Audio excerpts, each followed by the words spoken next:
Hey guys, this is Shings and welcome back to the One Piece Bounty Rush video. So in this video, we'll be doing a little bit of a kind of a guide, summoning tips guide video. So before we start, right, there's this social media campaign that's going on. So if the campaign reaches 30k likes slash retweets, we will get 30 rainbow gems. So basically go to your in-game, click the news, and you just have to like the post in the Facebook for OPBR. So okay, then without further ado, let's just get started with the video, shall we? So if you guys like the video or you think it's helpful, give this a thumbs up because it'll be really helpful. And yep, then okay, a lot of people ask me this question, so should I summon for this, should I summon for that, etc. So I thought I should just like briefly cover some of the things that is going on, I guess. So one thing to take note of is there's different type of characters. So the first,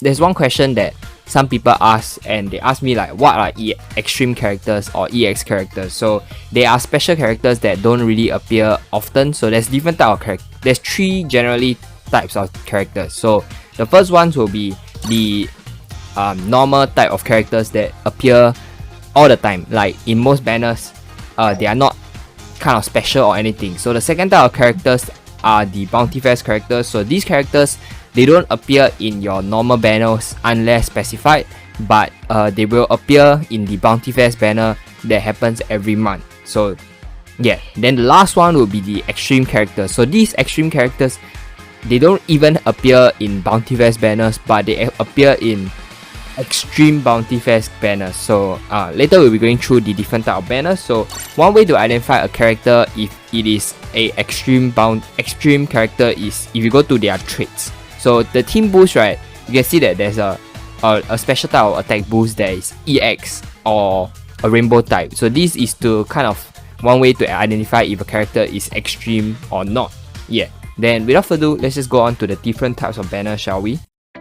Next will be the different type of banners. So I feel like generally there's four different type of banners. First is the normal type of step up banner. So these happen usually twice a month. So one nearing the first part of the month, and then the next one will be the second part of the month. So these two characters are usually like characters with relations. So like example, you have Inuarashi for the first part and then Nekomamushi for the second part. So these characters, these type of banners are, I wouldn't say is your priority, because these characters, right, that appear in this type of step up banners, even though the step up gives you an increased chance of getting it and they are rated up, but they are not limited or anything. So you can always get them from like any other type of banners. Yes, so just take note of that. Then, and last time, these type of character step ups,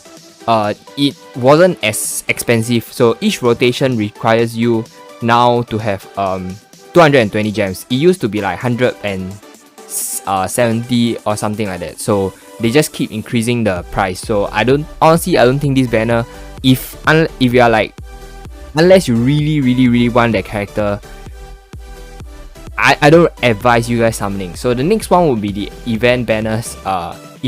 So these things would be something like you see like the Golden Week campaign, etc. So these could be step up banners which gives like rewards, etc. So one example would be this step up Scout 2. So there's a 5-step with like free multi, and in this case they give EXP ops. So these type of banners, right, I feel like unless the okay, how these banners work is some of these banners will have 6 rated out characters, and the rated out characters can range between 10% for each of the rated up or 100%. So the banner will only have these 6 4-stars. So if that happens, it's not too bad to pull.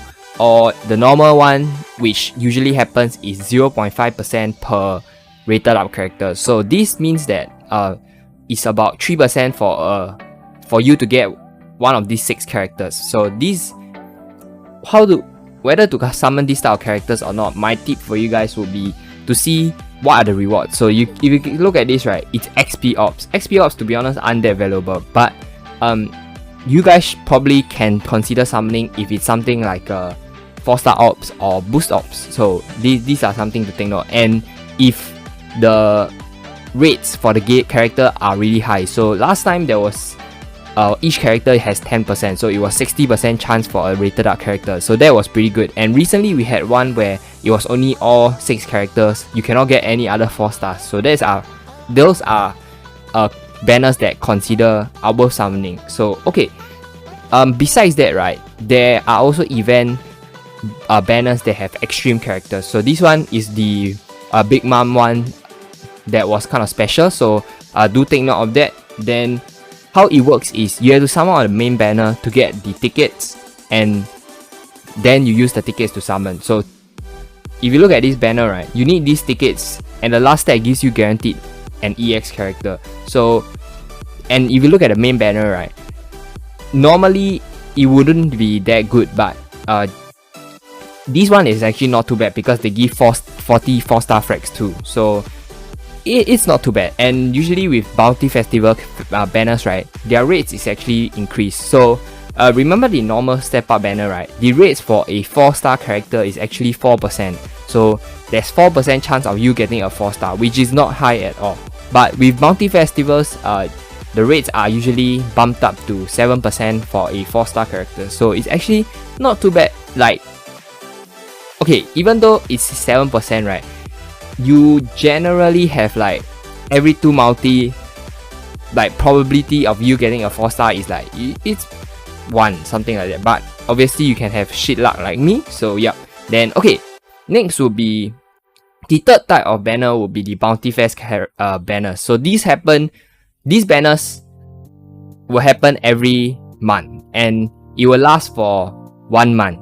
Yes, so this one usually there will be 2, maybe 3, and this is just the scout rate 7%, and then the rates for the characters are 1% for the rated up characters. So these banners, how it works is they have these scout tickets that accompany it. So the scout tickets, every 750 gems you get 1 scout ticket, and the scout ticket will give you a guaranteed of either of the character. So the tip for summoning this character is basically if you have enough to get at least 1 of the ticket. Yes, if you don't have enough to get 750, or if you think that you have 500 gems and within the month you cannot reach the 750 gems, it's better to kind of just hold off, because like the point of you summoning this banner is to get the scout tickets. Yeah, I personally feel. And if you can't even get a scout ticket, the odds of you getting a character, unless you're really lucky, is not that worth, guys. So yep. Then lastly will be the Extreme Bounty Fest character. So it's something like this golden campaign, but how it works is it doesn't really have the step ups. So it's just a normal Bounty Fest with the extreme character in it. And extreme character, the rates for the character is, if I'm not wrong, it's quite bad. I think it was 0.2%. So if you think that, like, okay, so just take 0.2%, right, you can go for a few thousand gems and you cannot hit the rate. That's how bad it is. So yep. Then these banners, like, honestly speaking, unless you have a lot of gems, it's very hard for you to try to summon for it. But the character, if you actually get the extreme character, is really good. So yep. Then next will be what is important to identify. Why do you want to summon? Like, whether you summon because if you really like the character, I guess no one can stop you. Just go ahead and summon, because there's a reason why you want to play the game, right? Because you like to play the game, you want to play your favorite character. So yeah, if you're really just summoning because you like the character, I think just go ahead, man. Then the next thing will be more of what other types of things. So what summoning for value. So whether you are summoning because they give out a lot of 4-star. So last time there's this banner where every step will give you a 4-star character, and they'll just keep increasing. The step 4 or 5 give you like 3 or 4 guaranteed 4-star. So that banner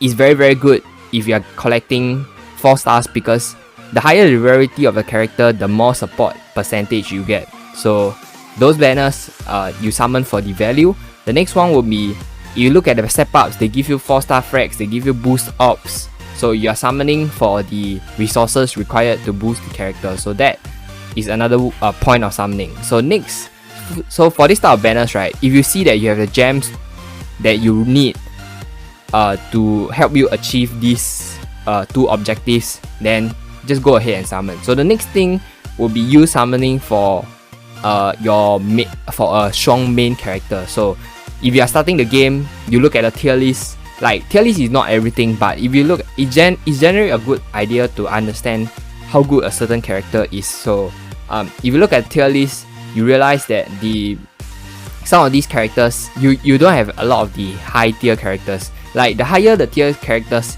the easier I feel for you to like play the game. Yeah, kind of like the god tier characters, pretty much the game becomes like easy mode essentially. Then yeah, so when summoning for a main, it's important to think about how much you need. So generally speaking, right, to be able to play the game with a main character, right, it's good to have the character at least 5 stars. So that's why it's very, very important when you guys want to summon for a banner, think about how much gems you have, whether you can get a character to 5-star with that gems. If you can't, or example, I just need 1 copy because I have 400 frags, so I can instantly 5-star. So just think about how much gems you have, whether you can make, I want to main that character. Do you have the resources to make him to 5-star? Do you have the gems to possibly get him to 5-star? If you don't, perhaps you might want to skip the banner, something like this, because saving is also a really important part of the game. So yep, so I guess essentially in the end of this video, right, the 2 tips that I guess I can give you guys will be to identify your gem count. Like, how much can you possibly get from that gem count? Like, think about the worst case scenario. Don't be like, oh, I have 15 gems, I can easily 5-star this character. Ideally, if you get 1 for every single, you can, but is it ideal? Is it the ideal situation? So like, yeah, so it's important to identify your gem count. Like, try to think what might happen, worst case, etc. So then next is to identify if you really need to summon for the banner or not. Like if you really don't have, all your characters are really bad, you don't even have a 5-star, and the banner is really good, possible you might want to summon. But if you already have a strong main and you don't really need to summon for any new character, but you just really like the character, I guess you can summon. But if you really don't have any reason to summon, possibly just save for the next favorite character. So yep, then I think essentially that's kind of that for this video, guys. Hopefully this video was helpful to you all in understanding like whether you guys should summon for any banner that comes up, because yeah, like this is generally how I see when every time a new banner comes and when people ask me whether to summon or not. So like this kind of thing pops up when I look at the banner and I kind of tell you guys whether it's worth it or not to summon. So yep, hopefully you guys can make the decision yourself, and let me know if this guide was kind of useful or not, because I'm really just rambling a lot of things that felt like normal to me when I look at the banner. So yep, then I think that's kind of it for this video. Give this a thumbs up if you enjoyed it, and consider subscribing if you want to see more One Piece Bounty Rush content. Then that's it for this video. Thank you guys for watching, and I'll see you guys in the next one. Thank you.